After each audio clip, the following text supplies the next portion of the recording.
ପିଲାମାନେ ଶୁଭ ସକାଳ। ଆଜି ଆମେ ଚତୁର୍ଥ ଶ୍ରେଣୀର କୁହୁକ ବନ ଭିତରକନିକା ପାଠର ତୃତୀୟ, ଚତୁର୍ଥ, ପଞ୍ଚମ ଅଧ୍ୟାୟକୁ ପଢ଼ିବା ଏବଂ ବୁଝିବା। ଭିତରକନିକାର ପ୍ରାକୃତିକ ସୌନ୍ଦର୍ଯ୍ୟ ଅତ୍ୟନ୍ତ ରମଣୀୟ। ମୋଟର ଲଞ୍ଚରେ ଗଲାବେଳେ ନଦୀ ଏବଂ ନାଲର ଉଭୟ ପାର୍ଶ୍ୱରେ ଦେଖାଯାଏ ଘଞ୍ଚ ଜଙ୍ଗଲ। ସ୍ଥାନେ ସ୍ଥାନେ ଗଛର ଡାଳଗୁଡ଼ିକ ପାଣି ଉପରକୁ ନଇଁ ଆସିଥିବା ଗଛ ଡାଳରେ ନାନା ଜାତିର ଚଢ଼େଇ ବସି କିଚିରି ମିଚିରି ଶବ୍ଦ କରୁଥିବେ। ସେମାନଙ୍କ ମଧୁର କଲରବରେ ବନଭୂମି ମୁଖରିତ ହୋଇ ଉଠୁଥିବ।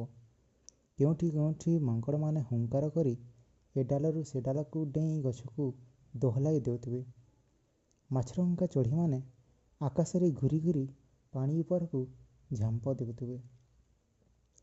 ଭିତରକନିକା ହେଉଛି ନାନା ଜାତିର ପକ୍ଷୀମାନଙ୍କର ଏକ ନିରାପଦ ଆଶ୍ରୟସ୍ଥଳ। ଏଠାରେ ପ୍ରାୟ 170 ପ୍ରକାର ପକ୍ଷୀଙ୍କୁ ଚିହ୍ନଟ କରାଯାଇଛି।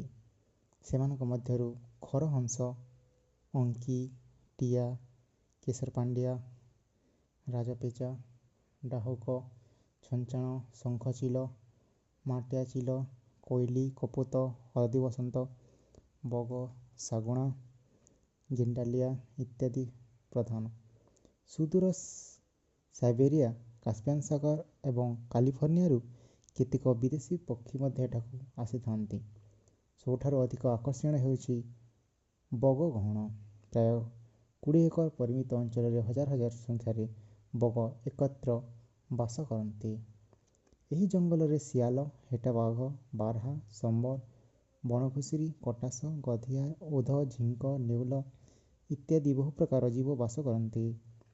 ସରୀସୃପଙ୍କ ପାଇଁ ଭିତରକନିକା ଜଙ୍ଗଲ ପୃଥିବୀ ପ୍ରସିଦ୍ଧ ଅଟେ। ଏଠାରେ ବିରାଟ ବିରାଟ ଗୋଧି ଏବଂ ବଡ଼ ବଡ଼ ସାପ ବୁଲୁଥିବାର ଦେଖାଯାଏ। ନଦୀର ଉଭୟ ପାର୍ଶ୍ୱରେ ଦଳ ଦଳ ହୋଇ ହରିଣ ବୁଲୁଥିବାର ଦୃଶ୍ୟ ଅତ୍ୟନ୍ତ ଚମତ୍କାର। ମୋଟର ଲଞ୍ଚର ଘର ଘର ଶବ୍ଦ ଶୁଣିଲେ ସେମାନେ ଡେଇଁ ଡେଇଁ ନାଚି ନାଚି ଜଙ୍ଗଲ ଭିତରକୁ ପଳାଇ ଯାଆନ୍ତି। ପ୍ରକୃତି କୂଳରେ ସ୍ୱାଧୀନ ଭାବରେ ବିଚରଣ କରୁଥିବା ଏହି ବନ୍ୟଜୀବମାନଙ୍କର ଏହି ମନମୁଗ୍ଧକର ଦୃଶ୍ୟ ଚିଡ଼ିଆଖାନାର ତାର ବାଡ଼ ମଧ୍ୟରେ ଦେଖିବାକୁ ମିଳେନାହିଁ। ସ୍ୱାଧୀନତାର ଯେ କି ସୁଖ ଓ ଆନନ୍ଦ ତାହା ଏହି ପ୍ରାଣୀମାନଙ୍କୁ ଦେଖିଲେ ଅନୁଭବ କରିହୁଏ। ଭିତରକନିକାରେ ଦିନରେ 2 ଥର ଜୁଆର ଆସେ।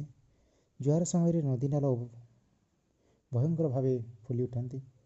ଜୁଆରଗୁଡ଼ିକ ସମୟରେ ଛୋଟ ଛୋଟ ରଙ୍ଗୀନ କଙ୍କଡ଼ା ବାଲି ଓ କାଦୁଅ ଉପରେ ଦୌଡ଼ୁଥିବା ଦୃଶ୍ୟ ଖୁବ୍ ସୁନ୍ଦର। ଏହି ଅଞ୍ଚଳରେ ଭେକ୍ଟି, ଇଲିଶି, ଖଇଙ୍ଗା, କଣ୍ଟିଆ, ଜଲଙ୍ଗ, ଖୁରାଣ୍ଟି ପ୍ରଭୃତି ବିଭିନ୍ନ ପ୍ରକାର ଲୁଣି ମାଛ ଏବଂ ନାନା ଜାତିର ଚିଙ୍ଗୁଡ଼ି ଓ କଙ୍କଡ଼ା ପ୍ରଚୁର ପରିମାଣରେ ମିଳନ୍ତି। ମତ୍ସ୍ୟଜୀବୀମାନଙ୍କର ଜୀବିକାର୍ଜନର ଏହା ହେଉଛି ପ୍ରଧାନ ମାଧ୍ୟମ। ଏ ଥିଲା ଆମର ଭିତରକନିକାର ତୃତୀୟ, ଚତୁର୍ଥ, ପଞ୍ଚମ ଅନୁଚ୍ଛେଦ। ବର୍ତ୍ତମାନ ଆମେ କେତେଗୁଡ଼ିଏ କଠିନ ଶବ୍ଦର ଅର୍ଥ ଜାଣିନେବା।